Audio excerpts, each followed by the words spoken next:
ሰላም ክቡራትና ክቡራን የአውራክ ቤተሰቦች ዛሬም በአጭር ቪዲዮ መጥቻለሁ። የዛሬ ቪዲዮ ምንድነው? ብዙ ሰው የሚጠይቀኝ የጂሜል አካውንታችን ሞላብን ፉል ነው እያለ ነው ይላል። እርግጥ ይሄ የጂሜል አካውንታችሁ ፉል መሆን ትልቁ ችግር ምንድነው? ከተለያየ ቦታ የሚላክላችሁ መልእክት ማግኘት አትችሉም። ወደ ኢሜይላችሁ የሚገባው መልእክት ማግኘት አትችሉም።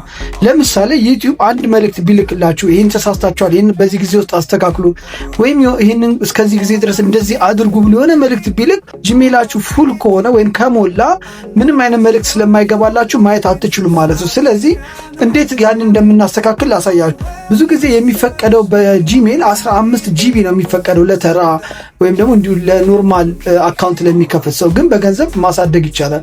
ስለዚህ ያንን ምንድነው እኛ በምንቀርጸው ቪዲዮ በምናነሳው ፎቶ ወደ ኢሜይላችን ስለሚወስድ ሲንክሮናይዝድ ስላደረግነው ወደ ኢሜይላችን ስለሚወስድ እንዲሞላ ያደርገዋል። ስለዚህ የምናደርገው ምንድነው ስናጸዳ እንደምታዩት እዚህ ትገባላችሁ። እዚህ ከገባችሁ በኋላ እዚች ጋር ፎቶስ የምትላለች እንደምታዩት ፎቶስ የምትላለች እሱን እንነካና ያነሳናቸው ፎቶዎች የመዘገብናቸው ወደ ታች ብትወርዱ በጣም ብዙ ናቸው። እነዚህ የምታዩቸው ሁሉ ሞባይል ላይ የተቀመጡ ናቸው ማለት ነው። ስለዚህ እዚህ መጣና የማልፈልጋቸውን እንትኖች ፎቶዎች፣ የማልፈልጋቸውን መረጃዎች አጠፋለሁ ማለት ነው።